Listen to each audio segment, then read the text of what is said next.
I'm awake, I swear. So, self-improvement is a real catch-22 because the ultimate goal of self-improvement is self-confidence. You know, being comfortable and confident with who you are, with your lifestyle, with your life, with just being confident in your own skin, with your own mission as you walk through the world. Just self-confidence. Now, you can be self-confident without self-improvement. I mean, we've all met people who think that they're, God's gift to, God's gift to the whatever, the opposite sex, or, somebody who's a religious zealot, they literally believe that they have the answers and you're going to hell if you don't think exactly like they do. Like, that's fucking self-confidence right there. Or like, somebody who considers themselves highly attractive and objectively are not. And think about it though, like that level of self-confidence, unfounded as it may be, kind of becomes a self-fulfilling prophecy.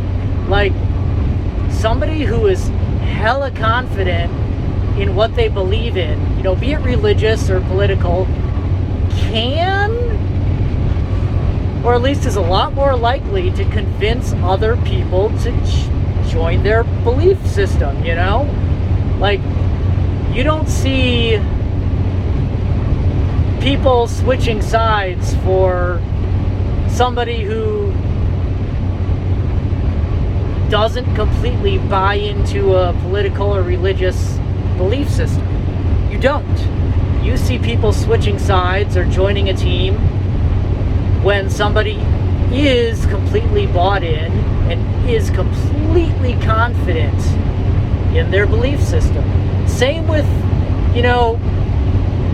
maybe the sexiness of a person who would not be objectively sexy because they have this confidence and they're giving off that glow.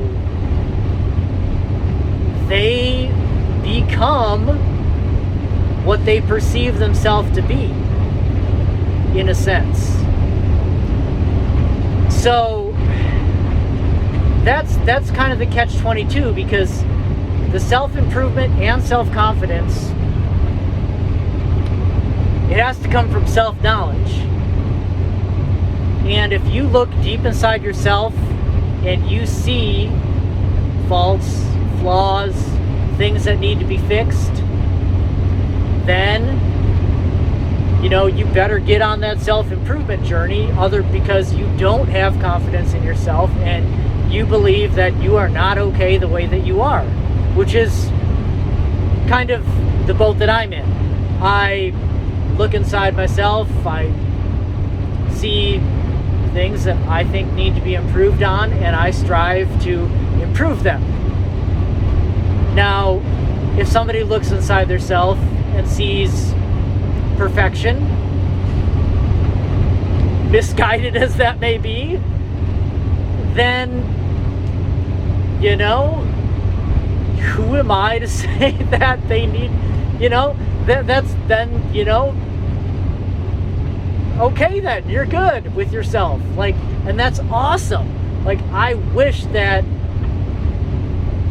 I could be like that. Like, when I see people who are firmly entrenched in a belief and are willing to go to war or die or for that belief, I'm like, damn, like, must be nice. Same when I see, somebody who is supremely confident in who they are I might think they shouldn't be, but they are. And I'm like, damn, that must be nice.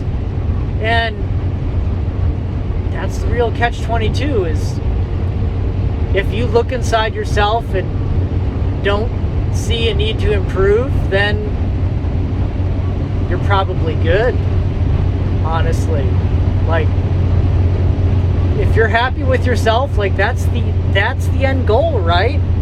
Like, it's not necessarily meeting an objective standard. Like, that's kind of what I am finding out on my journey of becoming the best possible version of myself, is that, okay, you know, I'm doing all this stuff, you know,